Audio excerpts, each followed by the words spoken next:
затоа што еве се ближиме на крајот на Великиот пост и постот кулминира со суштинскиот настан кој е срцевина на историјата на целото човештво, а тоа е Христовото страдање на крстот и неговото воскресение. За нас христијаните, без Христовото страдање на крстот, без неговото воскресение, како централен настан за историјата на човештвото, целото ова човештво нема никаква смисла. Е тотално изгубено во просторот и времето на ничтожноста. Без крстот и без воскресение. За нас христијаните тоа е централен настан. Затоа пред овој настан се подготвуваме со пост, се подготвуваме со интензивна молитва, со исповед, со задлабочено духовно живење, со задлабочено и суштинско работење на своето духовно воскресение, на своето лично воскресение, будење од злото, гревот и духовната смрт, за да на тој начин, на еден начин, продреме во она што сите го очекуваме како реализација и крај на се тоа што се случува во овој свет, ако ќе дојде тој крај, всушност кој ќе дојде тој почеток, кој е и крај и почеток, а тоа е нашето воскресение од мртвите. Всушност како што Христос воскресна, така и ние кога ќе дојде денот на неговото второ доаѓање, ќе воскреснеме од мртвите.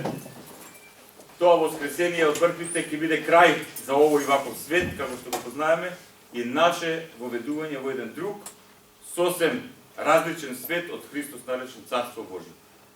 Тоа е тоа. Тоа е централниот момент за целото човештво според нас христијаните, воскресението Христово, односно страдањето негово на крстот и неговото воскресение, и се разбира неговото воскресение како доказ и показ за нашето воскресение. Сега, можеби ќе се запрашате зошто две средби. Сега ќе ви кажам зошто две средби. Оваа тема нема да ја третираме само како предавање. Значи, јас имам еден краток воведен збор во ова, потоа имаме тука браќа и сестри кои ќе проговорат за тоа како они на личностен план внатре во себе ја доживеале тајната на крстот и тајната на воскресението. Односно тајната на Христовиот крст и тајната на Христовото воскресение, но сепак и тајната на својот крст во Христовиот крст и тајната на своето воскресение во Христовото воскресение. Значи, денес како имаме браќа и сестри кои ќе не воведат во она што тие го доживеале, исто така тоа ќе биде потик за сите вас. Значи не е затворено само од оваа страна, како што знаете сите средби што се организира тука се интерактивни и секој од вас ќе може да проговори за тоа. Значи денеска, после говоритниот збор, денес за тајната на Христовиот, но и својот крст и за тајната на Христовото воскресение и на своите воскресение, и ни проговорат братот Душко Кравевски, братот Иван, братот Трајче, братот Томче и сестра Марина. Така, луѓе кои навистина имаат еден, како да кажам, доста искуство од својот личен духовен живот, има што и да споделат со другите. Како почеток, што приметив? Еве како свештеник, како свештенослужител, како духовен раководител, многумина доаѓаат во црква, многумина доаѓаат на богослужби, одиме по домовите сега и така натаму. И внимавајте сега како луѓето го доживуваат страдален петок, како што велат они, црн петок и воскресението.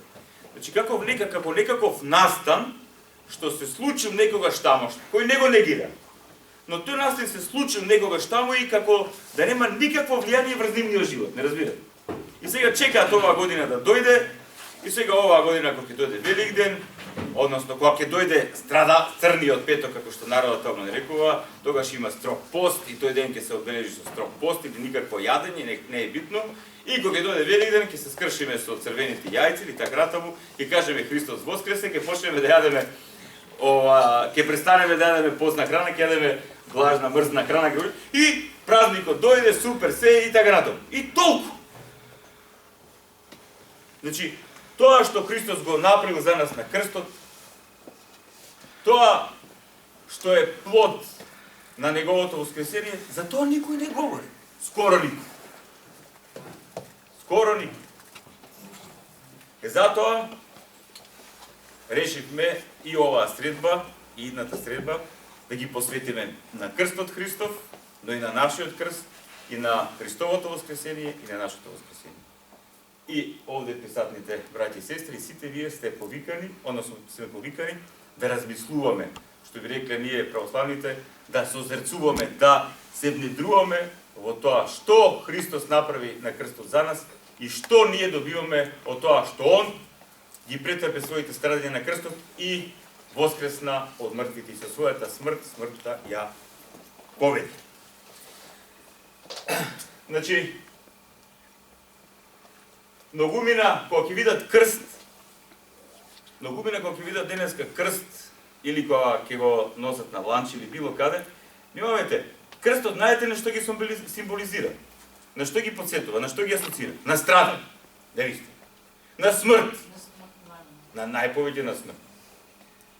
За нас христијаните, уште од давни времења, особено во православната црква, кога се исцртува крстот Христов, се испишува ИСХС НИК, значи победува.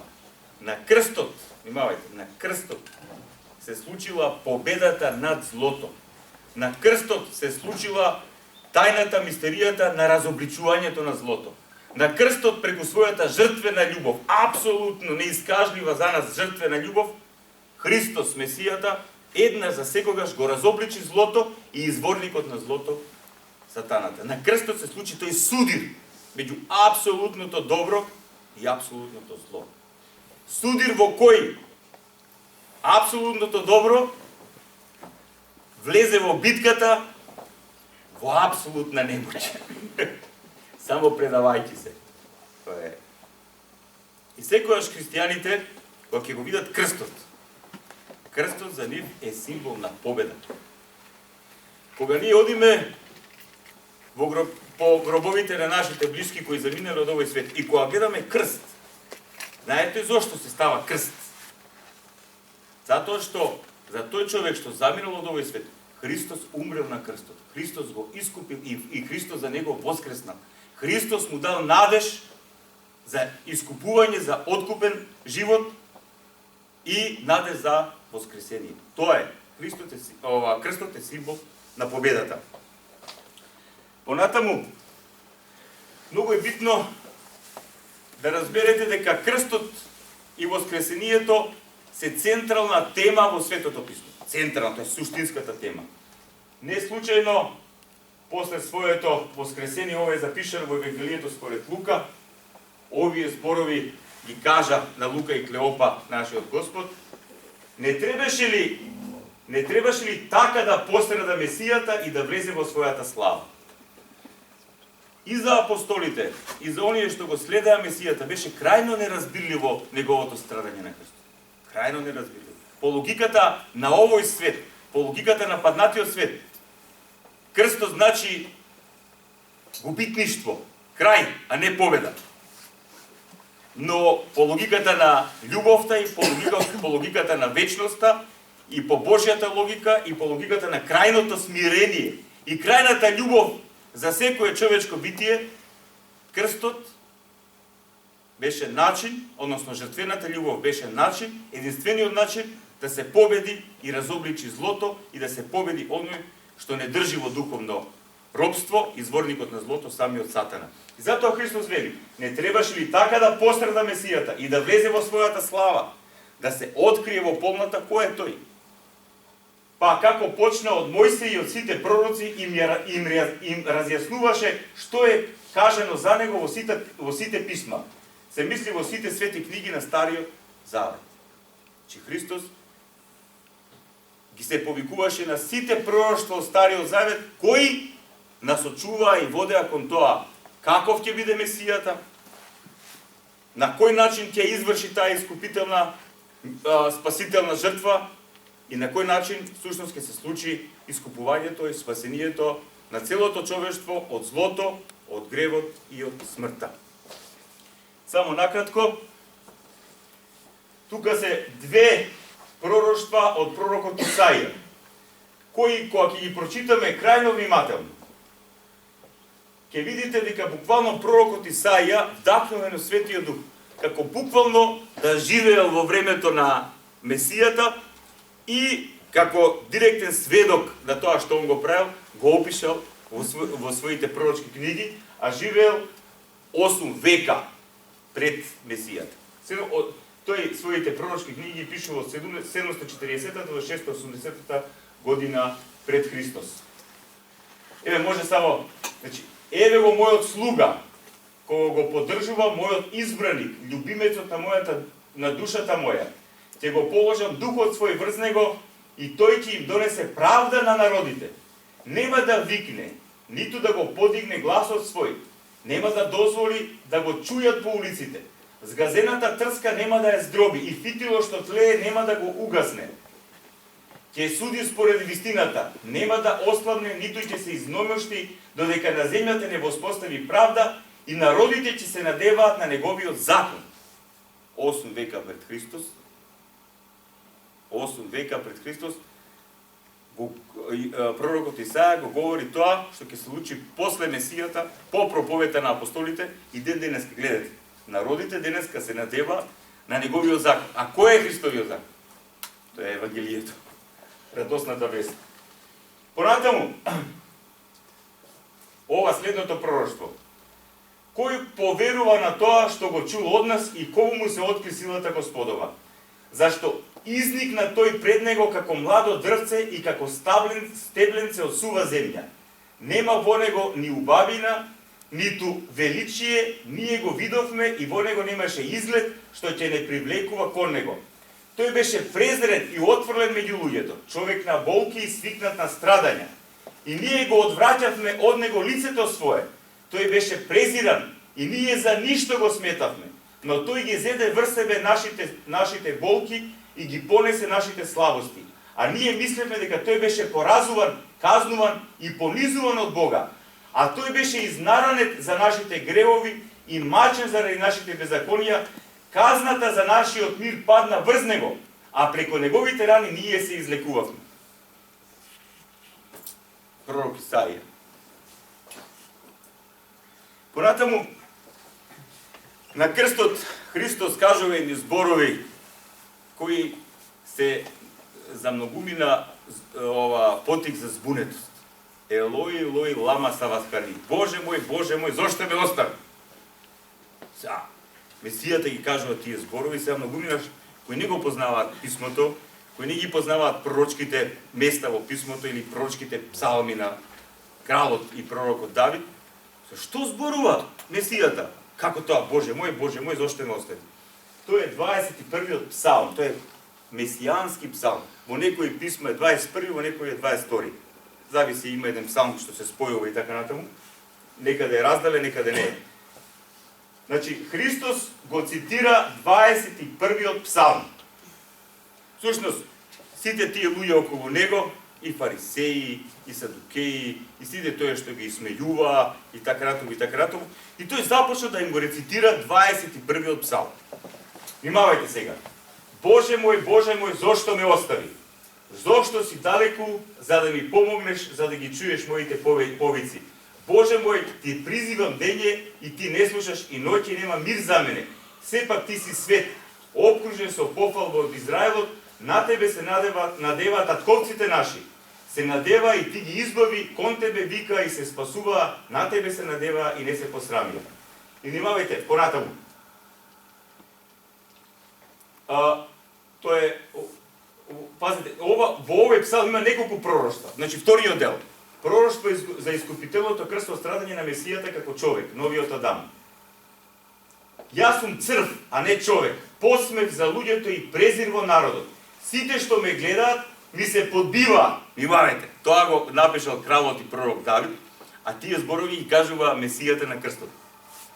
Нишајчи ги главите велат, тој се надеваше на Господ, нека го избави, нека го спаси ако му е угоден. Но ти ме изведе од утробата, ме успокои на мајчините гради. Кон тебе сум приврзан уште од зачнувањето мое. Од утробата на мајката моја ти си мој Бог. Не оддалечувај се од мене, Зашто неволјата е близу, а нема кој да ми помогне. Многу јунци ме обколија, дебели јунци ме обкружија, ја отворија устата против мене, како лав кој го раскинува својот плед и рика. Јас се разлеав како вода. Сите мои коски се разглобија, срцето моје стана како восок, се топи во моите гради. Силата моја се исуши како црет. Јазикот ми се залепи за непцата. Во смртоносен прав ме фрли. Галутница кучиња ме обколија, цела чета од злочинци се врти околу мене и ми ги прободеа рацете и нозете. Можем да си ги пребројам сите коски мои, а тие ме гледа и ме презираа. И внимавајте, ги разделија меѓу себе лиштета мои. Тој ги кажува, они го прават тоа. Кога војниците продават коцки и хитонот, кој ги го земе. Значи, пророштвото е едно на едно. Затоа толку посилно крај. Вика, за облеката моја ждрепка фрлие, но ти, Господи, не оддалечувај се од мене, сило моја, побрзај ми на помош, избави од мене душата моја и од птиците единородната моја, запази ме од устите лавовски, од роговите биволски, спаси ме. Потоа има, внимавајте, пророштво за сведочење на Евангелието. Како кај евреите, така и кај другите народи. Еве, ќе го објавам името Твое на браќата и сестрите своји, сред собранието ќе те фалат. Вие што имате стравопочит кон Господ, восвалете го. Целото семе Јаковово, нека го прославува, нека се бои од него целото семе Израилево. Зашто тој не ја презре маката на страдалникот, не го сокри лицето свој од мене, а ме послуша кога го повикав. За тебе и похвалата моја во великото собрание и ќе ги исполнам ветувањата своји пред оние што имаат стравопочит кон него. Ќе јадат сиромасите и ќе се најадат, ќе го фалат Господа оние што го бараат, нека живеат срцата ваши довека. Внимавајте сега. Ќе се сетат и ќе се обратат кон Господа сите земни краишта. И ќе се поклонат пред тебе сите племиња на народите. Внимавајте сега. 1000 години пред доаѓањето на Месијата, тоа е 10 века, ова го пришува пророкот и крал Давид. За нешто што ќе се случи. И се случи. Едно на едно, буквално.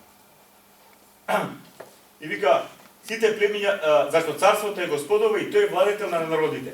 Внимавајте понатаму. Внимавајте се, малку е тоа. Пророштвото за тоа дека ќе се расшири Евангелието по целата земја. Пророштво за воскресение од мртвите.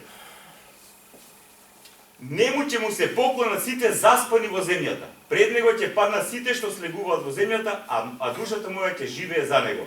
И потоа и на крај има пророштво за делување на црквата, на заедницата што Христос ја формира. Потомството мое ќе му служи. За Господ ќе им се проповеда на идните родови. За избавувањето од него ќе им се соопштува на луѓето што ќе се родат, зашто сето тоа Господ го изврши. Значи, и тогаш и на сите родови до второто Христово доаѓање. Ова бара многу анализа. Во Стариот Завет има еден настан. Кога евреите излегуваат од египетското робство, поради непослушност Господ им пушта змии на евреите. И сега Мојсей паѓа во молитва со покаяние и го измолува Господ да биде милостив кон народот свој. И Бог вели вака: на висток како стап ќе поставиш бронзена змија. И кој ќе поверува во змијата, кој ќе поверува дека отровот на змиите нема да делува на него, тогаш тој ќе биде ослободен од отровот. Всушност тука Господ ги поучува на тајната и силата на верата. Внимавајте. Ова се зборови од самиот Христос. Овие се зборови од самиот Христос запишани во Евангелието според Јован. Никој не се искачил на небото, освен оној кој слезе од небото, синот човечки кој е на небото. И како што Мојсей ја подигна змијата во пустината, така треба да се издигне и синот човечки. Ајде, да им кажува. Така треба да. Така. Та секој што верува во него, да не загине, да има живот вечен. Ако тамо Бог им помагаше на евреите да ја го победат отровот на физичките змии, овде сега преку Месијата, нашиот небесен Отец, во силата на Светиот Дух, ни помага да го победиме отровот од духовната змија. И потоа Христос вели, зашто Бог толку го возлюби светот, што го даде својот единороден син. Значи цело време се нештата предскажани од Стариот Завет се исполнуваат на Месијата. Ова е православното, правоверно изразување на тајната на Христовото воскресение. Всушност тоа е многу интересна икона и фреска, се зависи, ова е всушност фреска, али имаме и како икона и како фреска. Значи, овде сликовито е изразено што? Христос по својата искупителна жртва на крстот, по тој настан на победата на злото и злоизворникот сатаната, со својата човечка душа и божествена природа се симнува во адот. Во таа духовна состојба во која се наоѓале душите на сите оние кои биле пред него, од Адам и Ева до тој што последниот заминал во таа духовна состојба. И Христос им ги подава рацете на Адам и на Ева. Им ги подава рацете на Адам и Ева, суштина ги подава рацете на целото отпаднато човештво. И што е најинтересно, сега ова не може да најдам подобра. Кога се гледа ова поголемо, значи има тамо и како гроб. Значи како од гроб да ги извлекува. Значи ова фреска има две значења. Значи првото воскресение, односно првото извлекување на душите на сите оние што го очекувале Месијата. Преку пророштвата и оние кои го очекувале според совеста. Кај многу други народи Месијата го очекувале според совеста. Тоа е тоа. И сите тие, кога дошло Христос во адот, прво Адам и Ева, потоа и останатите биле воведени во таа блажена состојба небесна на екзистенција. Но, исто така тука е покажано и воскресението од гроб.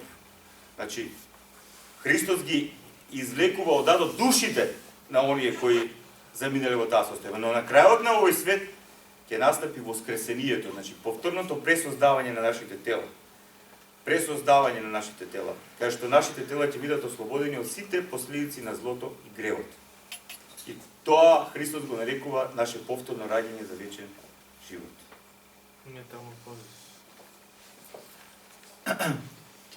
Тоа е една од начините на кога Христос воскреснува, тој воскреснува со преобразена човечка природа. Со таа човечка природа која требале Адам и Ева доколку останале во рајот, јадејќи од дрвото на животот, да ја остварат. Значи таа обожена човечка природа и така натаму, тоа е веќе друга тема и посериозна. И на крај нема ништо подобро што го дефинира и објаснува воскресението Христово од она што го има напишано апостолот Павле во своето прво послание до Коринтијаните. Вели вака, ако се проповеда дека Христос воскресал од мртвите, како тогаш некој меѓу вас вела дека немало воскресение од мртвите?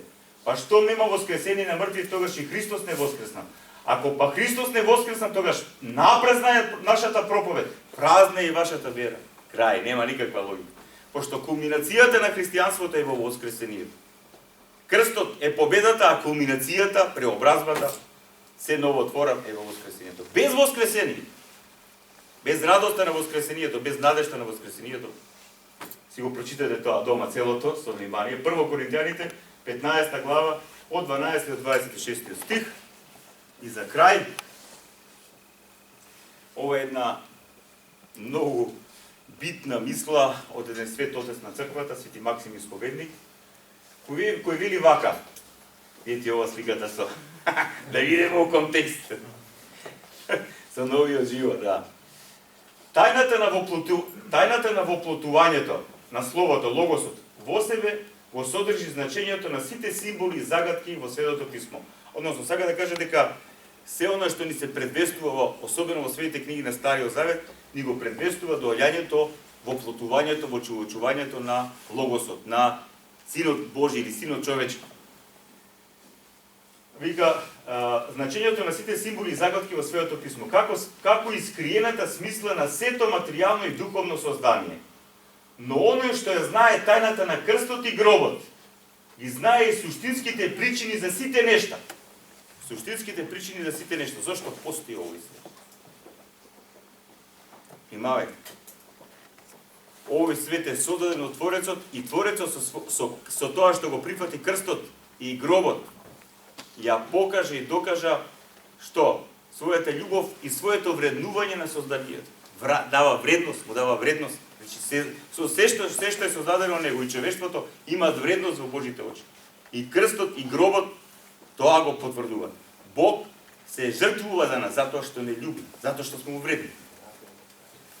И понатаму вели вака Максим Исповедник: најпосле оно што проникнува уште подалеку и е воведен во тајната на воскресението, ја сознава целта заради која Бог ги создаде сите нешта уште во почетокот. А тоа е тајната на вечноста. Бог се создал за да постои вечно, во таа блажена вечна состојба на постојање. И сега како што до овие нешта дошол Свети Максим Исповедник, ќе видиме како до крстот и воскресението, тука напишете се, може и веќе случињата.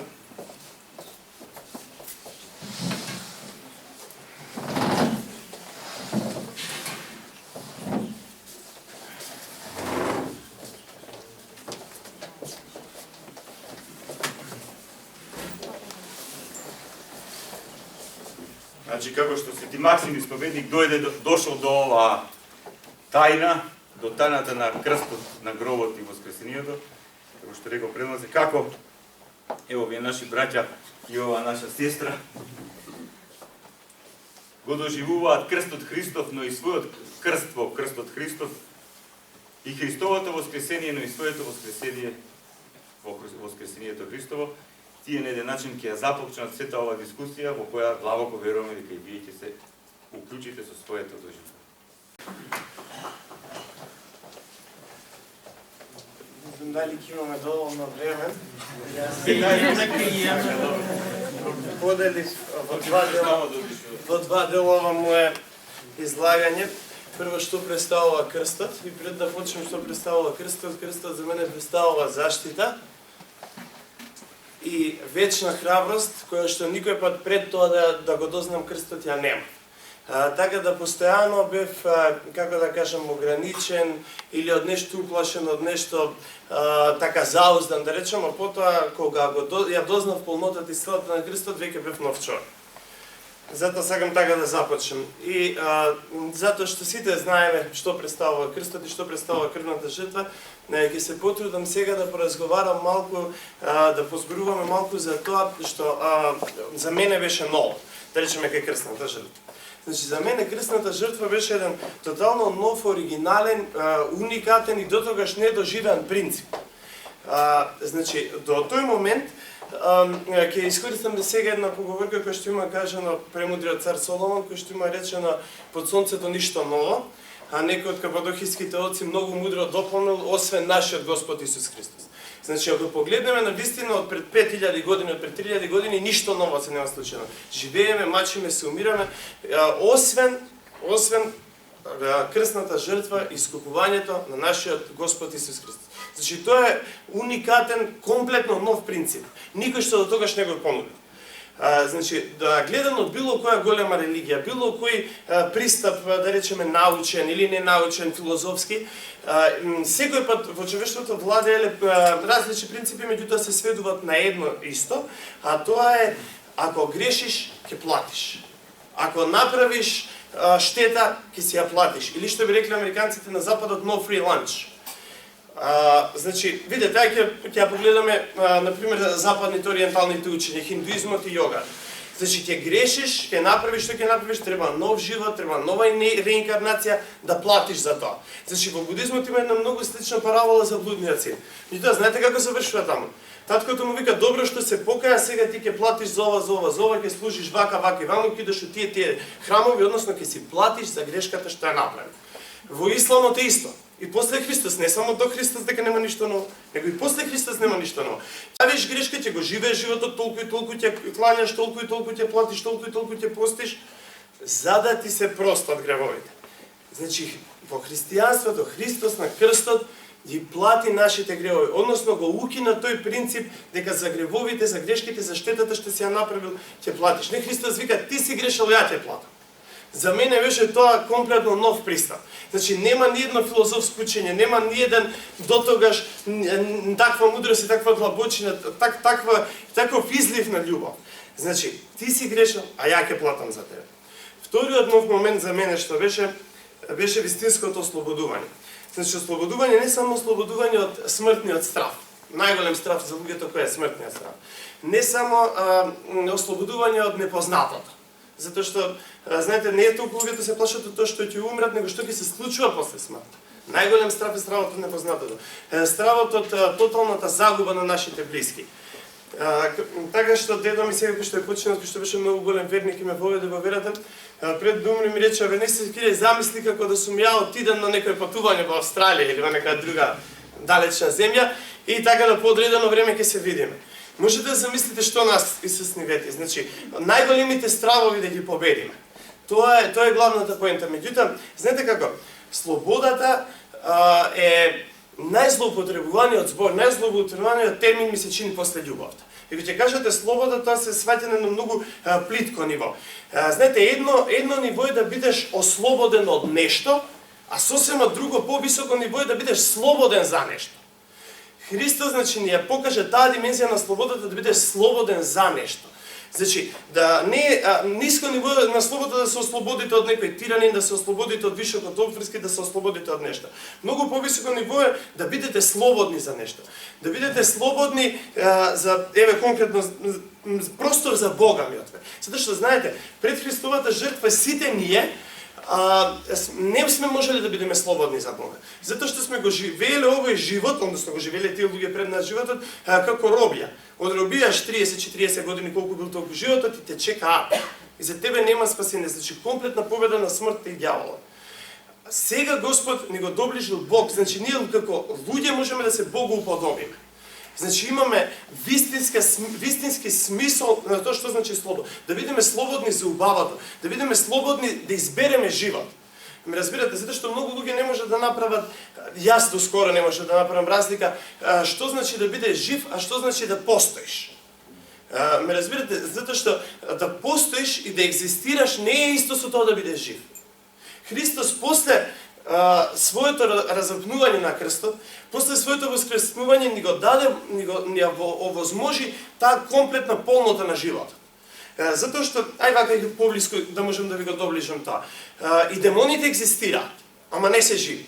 Знаете како на хорор филмовите или како на некои фрески се прикажани, со темни очи, мртви, немаат живот во погледот.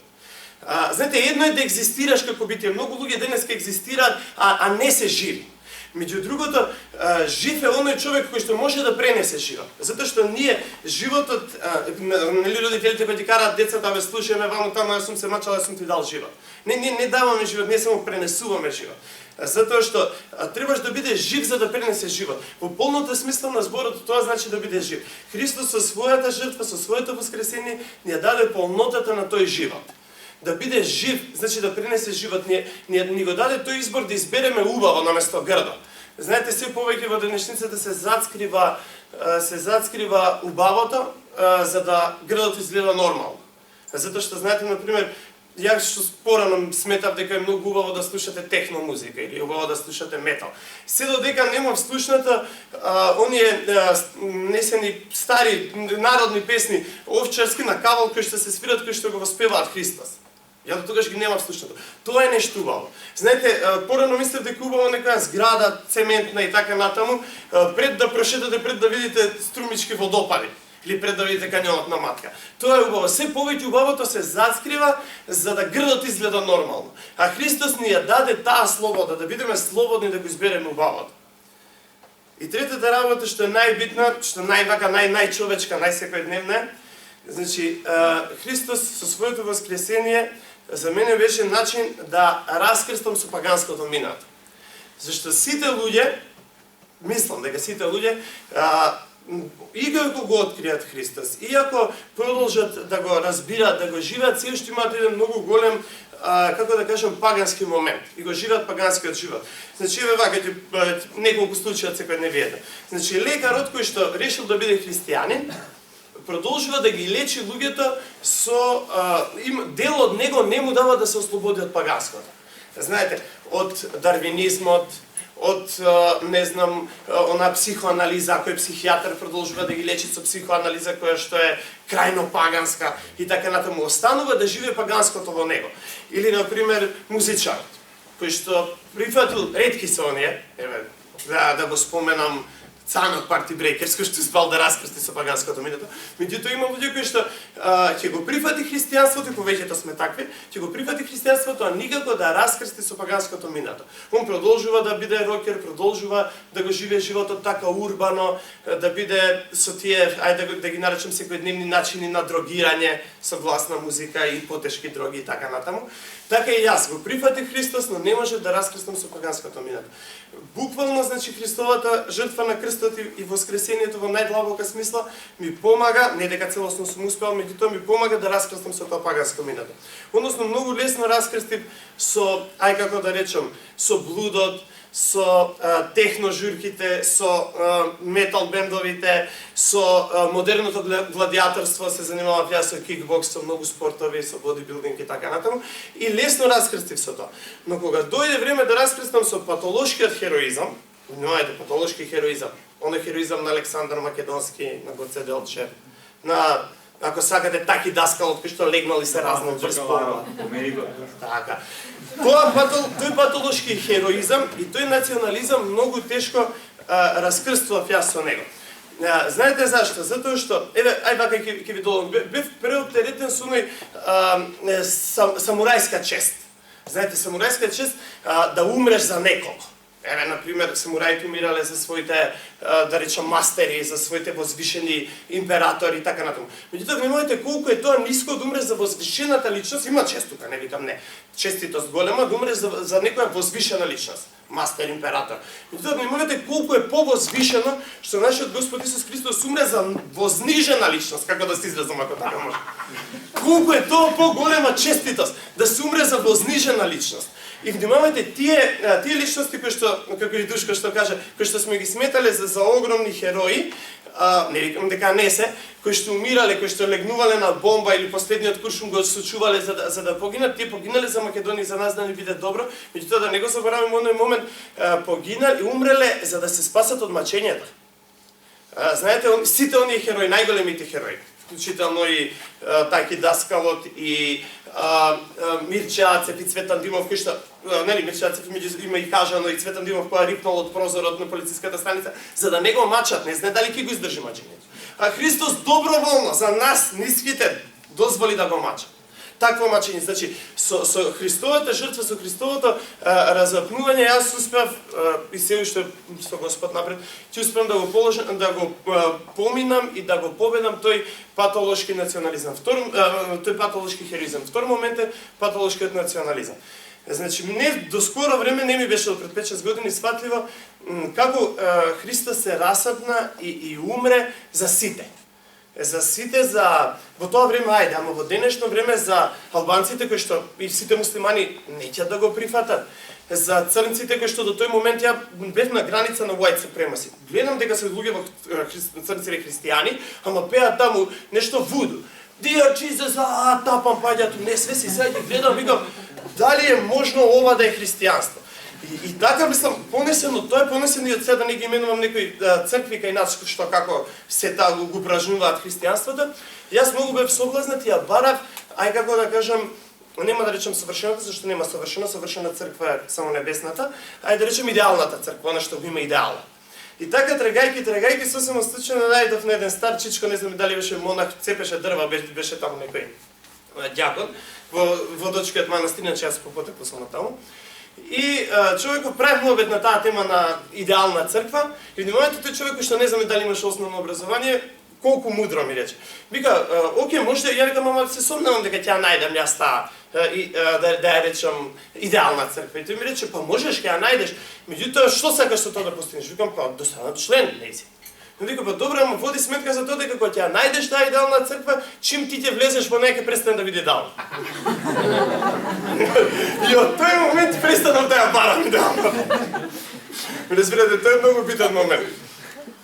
И на крајот сакам да да кажам за воскресението, значи за мене воскресението е најаргументираниот доказ во историјата, пошто се занимавам со природни науки и секој пат блазесим на оние кои што можеа од самиот почеток да веруваат комплетно без доказ. Ја се уште барав некои докази. И така и на воскресението се обидов малци од научен пристап да му придам. За мене значи е најаргументиран доказ Христовото воскресение. Затоа што во тоа време Христос кога воскреснал, прво да речеме големите еврејски мислители или во тоа време како да кажам представени еврејски учени од фарисеите се сомневале во тоа дека воскреснал. И они биле многу моќни, многу и парични секако. И го барале телото. И барале било каков доказ дека не воскреснал. Подоцна римјаните исто така, кои што на еден начин биле, како да кажам, избрукани, посрамени, дека нивните војска растурена, каменот тргнат. И они по секоја цена барале да најдат доказ. Од тоа време до ден денес, значи преку оние масонски илуминатски здруженија бараат ден денес да најдат доказ дека не постои, па бивши СССР дури имаше и формирано една, ајде да не ве замарам сега, институт цел за да најде докази дека Христос не е воскреснал.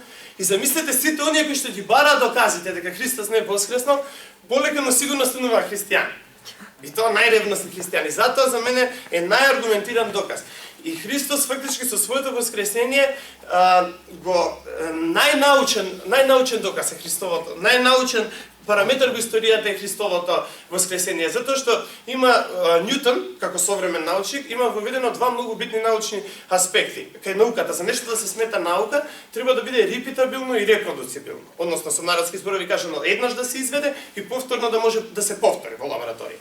Христос токму тоа го направи. Со Јаровата ќерка, со Лазар, значи не верувајте, кај може до тој момент мртов да воскресне? Еднаш воскресна, два пати, три пати, вика, бе, добро ги воскреснува, ама нели имаше тука сомнеш, со силата на Мамон, со силата на демоните, ваму, таму, како ги воскреснува, не беше јасно. Вика, воскреснува, ама вика, ај сега да видиме сам дали ќе се воскресне. Ај вика, дај си живот, симни се од крстот, и си даде живот, трет пат, значи, репетабилно, ни го, репит, значи, ни го повторува, и репродуцибилно, репродуцираше нов живот. Значи, сите до тој момент во старозаветните луѓе кои што се сомнева дека ќе може да даде нов живот, значи, и умрен даде нов живот. И мртов и во адот даваше живот. Значи, тоа е најнаучно нешто што може. Ако некој ви каже дека ве верувате, ама тоа не е научно. Тоа е најнаучниот доказ ден денес како ја водиме, нели, од Стар Завет, Нов Завет. Минато пред Христос, before Christ, after Christ. Значи, тоа е најаргументираното нешто во историјата. И уште само малку, значи, човекот за воскресението. Значи, Христос со своето воскресение ни даде, се модерно да се изразам, можност втор пат да гласа. Значи, Бог, кога го создаде човек, му даде можност дали ќе гласа за вистинското, за идеалното нешто или за побуненичката страна. Нека ќе Бог да го супримира. И затоа му даде дрво на живот. И ние фактички ева спознанието на доброто и злото. Ете така, на спознанието и доброто и злото. И сега он фактички јаде од дрвото на живот, ама треба може да избере, сака да јаде, сака да не јаде, ама да не јаде од дрвото на спознанието и доброто и злото. Он го отиде да посекне дрвото на спознанието на доброто и злото, фактички гласаше за побуненичката страна. И со самото тоа, внимавајте, на еврејскиот јазик, на староеврејскиот јазик, колку што јас знам, исправете ме ако грешам, аим, зборот аим, живот е дуална множина, што македонски јазик ја нема. Односно на староеврејски јазик не можете да кажете еден живот. Кога ќе кажете живот, можете да кажете два живота. Два живота. Значи човекот бил создаден за два живота. Значи како што во утробата се припрема за овој живот, така во овој живот се припрема за друг живот. И сега тоа ни било од земја, со тоа што сме гласале за побуничката страна. И со Христовото воскресение Христос ни дава втор пат. Значи, без во другите вери, во сите други ситуации, каде што можеме ние да, знаете, да се мачиме, да отплаќаме до ова, до она. Со Христовата жртва е доволно само да сакаме. Како разбойникот на крстот. Му вика, дали веруваш? Ти да верувам, да вика, ти си Господ, спаси ме. Уште вечер ќе бидеш. Доволно е само да веруваме. Ако доволно веруваш, сакаш да бидеш со мене, да ќе бидеш. Значи, тоа е крстната жртва. Ако сакаш да бидеш, ќе бидеш.